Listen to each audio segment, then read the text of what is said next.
Sixth grade is a weird time. On one hand, you're being told that you're the big kid on the block, and that's it. It's time to grow up. But on the other hand, some of your classmates still believe in Santa Claus and the Tooth Fairy. When Peyton Leitner's best friends started talking about the spooky internet character, Slender Man, she thought it was just a new game that they were playing. She could have never imagined the hold that the fictional character would have on the girls and just how far they would go to prove his existence. In May of 2014, a cyclist was going for a ride in the beautiful sunny weather of Waukesha, Wisconsin. As he was biking, he reached the end of a road where he found 12-year-old Peyton Leitner laying in the grass covered in wounds. She was barely clinging on to life, so the cyclist immediately called 911 for help. When the officers got there, they could tell that Peyton was in an immense amount of pain, but even though she could barely move, she was still able to tell the officers who attacked her in the woods her 12-year-old best friend, Morgan. I don't know if that's something best friends do to one another, but Peyton's injuries were so bad the police didn't even know if she was going to make it. So they were trying to pull as much information out of her as quickly as possible. They found out that Morgan didn't act alone. According to Peyton, there was another girl that helped hold her down while Morgan slashed her. The police then showed up at Morgan's house and talked to her mom, Angie. Angie told officers that Peyton, Morgan, and their friend Anissa all had a sleepover at their home the night before, but none of them were currently there. The three girls initially got together for Morgan's 12th birthday. They spent the whole day doing 12-year-old girl things like roller skating, eating ice cream, and watching movies. This detail is so disturbing to me. Like, you spend the whole day doing all your favorite tween girl activities, and to end your big B-Day bash, you decide that it's time to become a criminal? Like, clearly there's a lot more to the story than just meets the eye. Morgan's mom said the three girls went to the park that morning, but she hadn't heard from them since. I also find it a bit weird that the mom let these 12-year-old girls just walk to the park by themselves, but apparently that wasn't a normal thing. Angie said as a treat for her birthday, she thought she'd give her daughter a little independence by letting her and her friends go to the park alone. She thought it was safe enough since the three girls would have each other. But she would have never suspected that the only real danger at the park would be her own daughter.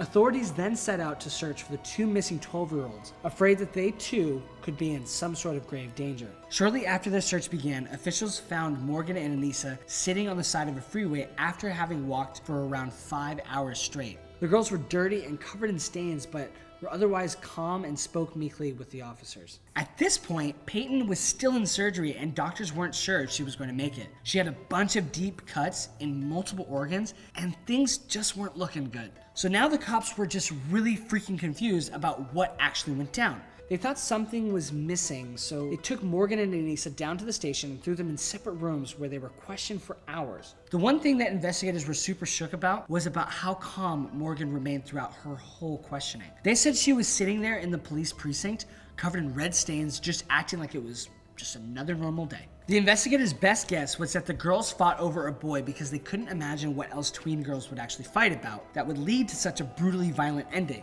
But if the detectives were confused on a motive then, they would have never guessed what these girls were about to tell them. So Morgan told officials that she had every intention of finishing Peyton off. She asked them if they found Peyton and wondered if she was alive or not. Morgan claimed the two girls attempted to snuff Peyton in order to appease whoever it was Anissa was talking about. And then she said, "This is going to get me arrested, isn't it?" Okay, so we have a girl who is clearly aware that she's done something wrong because she knows she's going to be arrested. But at the same time, she's just totally calm and acting like it's another day in the life of a sixth grader. Hey, could you pass me those crackers and juice box? I would get it, but these cuffs are a little tight. Morgan went on to explain that Anissa said that they had to take out Peyton in order to appease the man, because if they didn't, the man would execute their families. Morgan claimed she didn't personally know this man, but Anissa did. In the room next door, Anissa was telling the police about Slender Man, a frightening character who she read about on a horror website. Now, I'm sure most of you who are children of the internet have heard of the Slender Man, but at the time, the police had no idea who this mysterious man was. So now it was time for the investigators to take a deep dive down into the Slender rabbit hole. So Slender Man was actually this creepy humanoid creature that started popping up in the stories around the internet circa 2009. He is often depicted as a lanky, thin man in a black suit who could be anywhere from 6 to 14 feet tall, with stretchy limbs and a smooth and faceless pale head. Basically, there are a bunch of legends and stories about Slender Man that live on the internet, as well as some movies and video games that feature him. Anissa told the police that Slender Man had these long, dark tendrils protruding from his back that he would use to choke the life out of his victims, which were usually children. The girl said she knew Slender Man was real because one day on the bus to school, she saw him standing in the forest before he disappeared into the trees. Anissa claims she was really scared because Slender Man could easily take out a family in 3 seconds, so she explained that they had to show him that they were worthy. Can I just say, I'm so glad that I only played with like Pokemon and Yu-Gi-Oh! Because my biggest worry when I was growing up was just trying to catch all the Pokemon and try to find the Blue Eyes White Dragon. But Anissa told the detectives it was Morgan's idea to choose Peyton as their victim. She also said that Morgan was the one who found out that the Slender Man lived in a big mansion in the middle of Nicollet National Park, which is where they were planning to walk to after they take out Peyton. The girls both believed that if they successfully executed Peyton, they would become Slender Man's loyal servants and live with him in his mansion forever. So in one room, you've got Anissa saying Morgan was the one who orchestrated the whole thing and knew all the deets about Slender Man. And in the other room, you've got Morgan saying that it was Anissa who was the mastermind behind the slaying. Morgan claimed that she didn't know who the man was, but didn't want to make Anissa mad, so she just went along with it. So who was telling the truth? Because both girls were trying to put the blame on the other, while also fully admitting to the fact that they'd been planning on harming their best friend for 6 months. At this point, the police could barely comprehend that they were dealing with two 12-year-old girls who would do something so vile. But they continued the interview and eventually asked the girls how they planned to attack Peyton.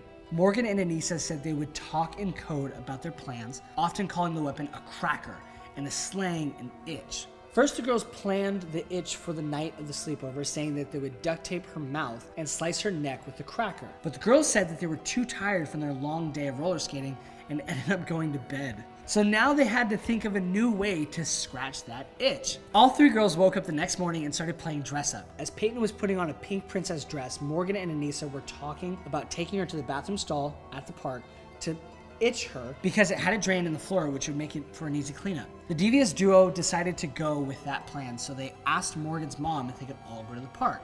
She said yes, and off they went. So Anissa said it was Morgan who grabbed the cracker, but Morgan claimed it was Anissa. At this point, the detectives were starting to get a feel for who was the leader and who was the follower. They believed that Anissa was telling the truth and thought that there was a lot of intentional deception in Morgan's story. The interviewers mentioned Anissa would say this is what happened, and Morgan would be like, I think Anissa did this, or I think this happened, continuously pushing the blame off of herself. Anissa said she read on the internet that it was easier to take someone out if they were asleep or unconscious. So she told officials that she and Morgan tried to knock Peyton out by banging her head on the concrete, but ending up losing their nerve and leaving the bathroom. Which, like, I guess they didn't hit her head that hard. I don't know if my friends tried to crack my noggin on the wall, I wouldn't exactly keep hanging out around them. And I'm not blaming Peyton, I just find that detail so strange. Did they hurt Peyton often? I just feel so bad for her.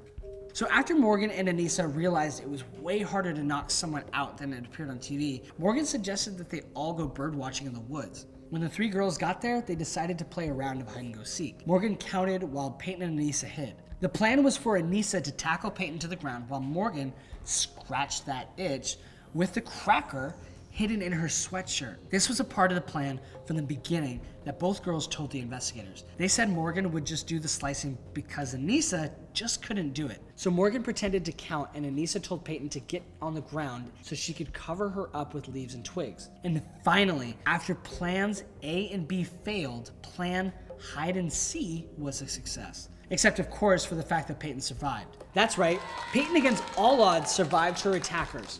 In an interview at the hospital, Peyton said she remembered lying there, going in and out of consciousness as her 2 friends were on top of her, jabbing as fast as they could. After a while, Peyton said Morgan and Anissa stopped attacking her and just kind of stared at her with blank faces, which is when Anissa lied, saying she and Morgan would go get help. At this point, Peyton knew that the 2 girls were definitely not going for help, so she willed herself to stand up and blindly stumbled out of the forest. She was barely conscious and had a puncture in her diaphragm, so it was really hard for her to breathe. Peyton tried leaning her weight on trees to hold herself up and just kept telling herself to get out of the woods and make it to the road where she would hopefully be saved. And by the grace of Gouda, she made it out and saw this patch of green grass where she collapsed. And a few minutes later, the cyclist found her. You know those stories about moms that are able to save their children from under the car because they suddenly get superhuman strength? Well, I feel like Peyton just had that moment and she's not even a teenager yet. In this kitchen, we stand Peyton Leitner. So let's get back to the two slashers. So Morgan told the detectives how weird it was that she feels no remorse